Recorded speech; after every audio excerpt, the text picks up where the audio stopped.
안녕하세요. 안전한 투자로 편안한 노후 준비 중경투 TV입니다. 네, 8월 7일 산뜻한 월요일 시작입니다. 무더운 여름 건강 조심하시고요. 비트코인 28,900달러, 이더리움 1,800달러, 발키리부터 프로시어스, 비트와이즈까지 비트코인 이더리움 통합한 ETF 출시한다고 뉴스 나왔지만 큰 반응 없고 횡보 중입니다. 오른쪽 상단 8월 3일 피치에서 미국 신용 강등하고 8월 10일 미국 인플레이션율도 이번 달부터는 반등 가능성이 높아지고요. 거기에 리플도 이번 달 안에 SEC 항소될지 결정나기 때문에 코인판에 긴장감이 돌고 있습니다. 자칫 잘못하면 비트코인 한방에 큰 변동성 나올 수가 있는 거죠. 먼저 긍정적인 소식부터 보면 발키리 프로시어스, 비트와이즈 등 비트코인 선물 ETF 운용업체들이 이더리움하고 혼합한 ETF를 SEC에 신청했습니다. SEC가 리플 항소하겠다, 비트코인 ETF 현물 시기상조다 이야기는 했지만 코인 시장 거래량 낮아지고 앞으로도 호재가 없다면 이대로 하락 올 줄 알고 있기 때문에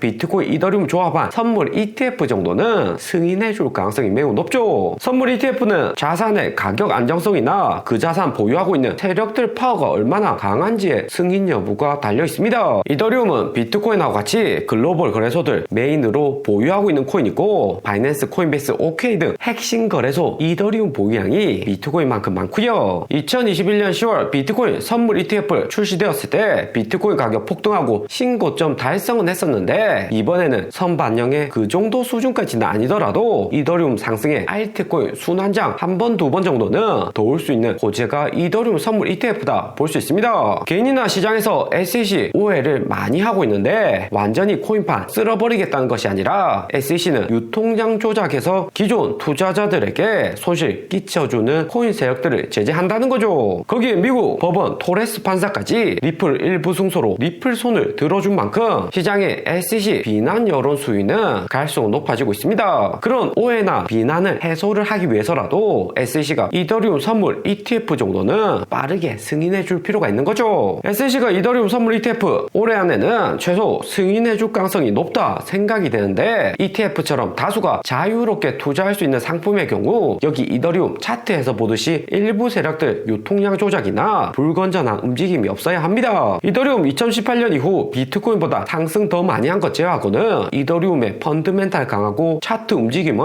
안정적이다 볼 수 있고요. 무엇보다 2020년 여기 크게 상승한 것은 코인 업계 최초로 스테이킹 서비스를 시작하면서부터 이더리움 가치 상승이 매우 컸고요. 이더리움 스테이킹 장기로 해두면 결국에는 코인 거래소 내 유통량 낮아지고 파는 사람 적어지니까 이더리움 가격은 자연스럽게 상승하는 건전한 구조죠. 솔라나, 에이다, 샌드박스 등 올해 6월 SEC 증권 분류된 코인들은 2011년 12월 고점 대비 마이너스 90% 이상 손실이 크고 변동성도 낮지 않습니다. 향후 이더리움 선물 ETF가 나오면 이더리움 가격도 상승하겠지만 이더리움 클래식은 더 큰 상승이 기대가 되고요. 작년부터 해서 이더리움 하드포크 호재에 이더리움보다 이더리움 클래식 가격이 더욱 민감하게 반응을 했습니다. 이더리움이 지분 증명으로 변경되었다고는 하지만 이더리움 클래식 여전히 채굴형 코인으로 유통량 제한이 되어 있고 이더리움하고 비슷한 알고리즘을 이더리움 클래식 보유를 하고 있죠. 코인 거대 세력인 DCG 그룹이나 그레이스케일도 이더리움 클래식 보유량이 많은 만큼 ETF나 하드포크 마지막에는 이더리움 클래식도 같이 가격이 상승하는 수혜를 받을 가능성이 매우 높다는 거죠. 이더리움 클래식 6월에 3만원까지 상승했다가 23,000원 피보나치 382 구간까지 하락이 온 상태입니다. 비트코인 차트 모양만 봐서는 새로운 호재 나오지 않는 이상 하락 가능성이 매우 큰 차트입니다. 4주 연속 비트코인 마이너스에 피보나치 618 구간 25,000달러 여기 구간 뚫리면 382 22,000달러 조정은 쉽게 나올 수가 있고요. 대신 3만 달러라도 빠르게 반등해주면 하락 속도가 늦출 수 있는데 3만 달러 비트코인 반등은 당장의 거시경제 봐서는 기대하기 쉽지가 않고 여기 1월부터 상승해온 상승 추세 라인도 위협하기 직전입니다. 상승 추세 라인 살짝 짚고 반등 온 다음 쭉 내릴 가능성도 존재를 하는 거고요. 2019년 연준 금리 인하할 때 보면 금리 인하 시작 전에 6개월 전까지는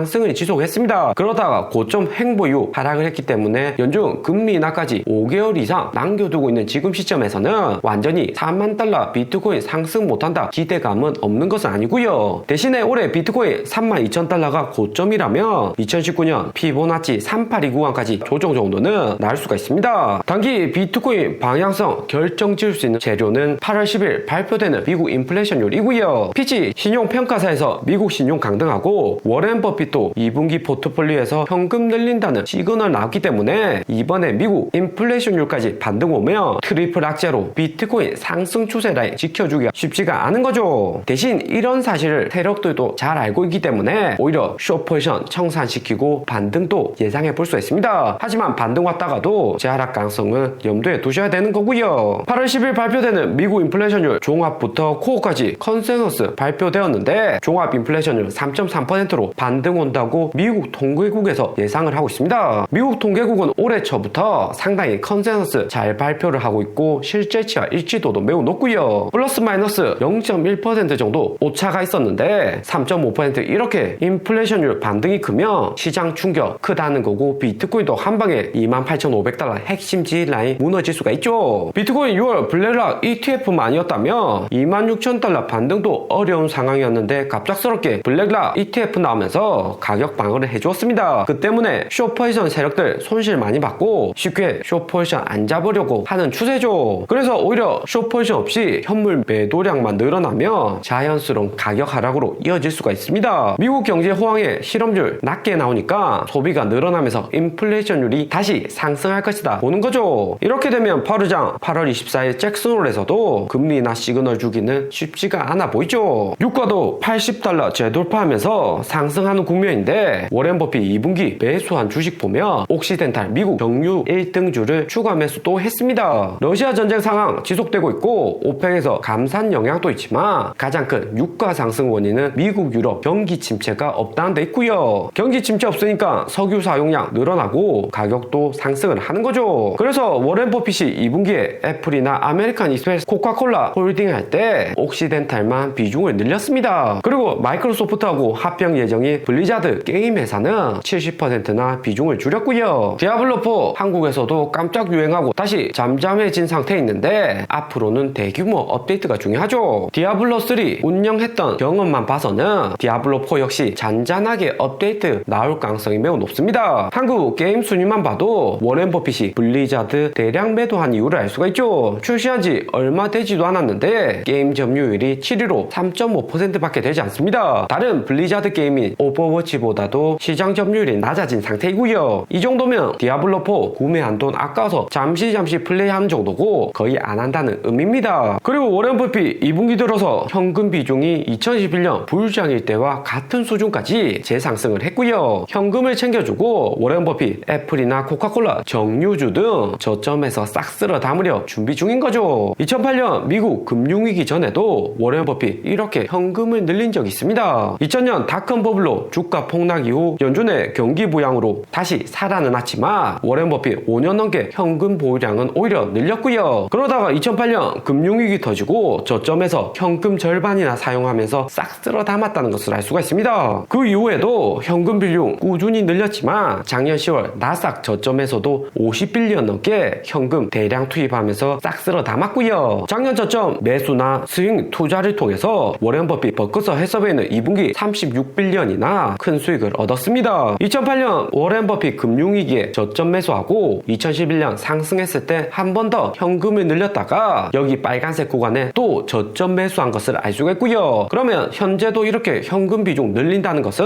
2011년 데자뷰가 아닌가 시장에서 생각을 하고 있죠. 이번 기회가 저점에서 주식 매수할 수 있는 마지막 기회다 볼 수 있는데 2019년에도 이런 타이밍 놓치면 비트코인 가격 급등하고 더 높은 가격에 매수하는 경우가 많습니다. 특히 미국 증시의 경우 이런 기회를 놓치면 이후에는 그냥 시장가로 매수하는 방법밖에 없고요. 연준 금리 인하 시작에 미국 경기 호황이 지속되니까 더 이상 리스크 나오면서 저점 매수할 기회는 갈수록 적어지는 거죠. 올해 빠르면 9월이나 늦어도 내년 1월부터는 시작될 수 있다 시장에서 예상을 하고 있는데 중경토하고 기다려보면 좋을 듯 합니다. 오늘의 영상은 여기까지입니다. 좀 더 디테일한 투자 정보가 필요하신 분들은 커뮤니티로도 자료가 공유되니까 멤버십 가입 서브스크라이브와 구독 부탁드립니다. 감사합니다.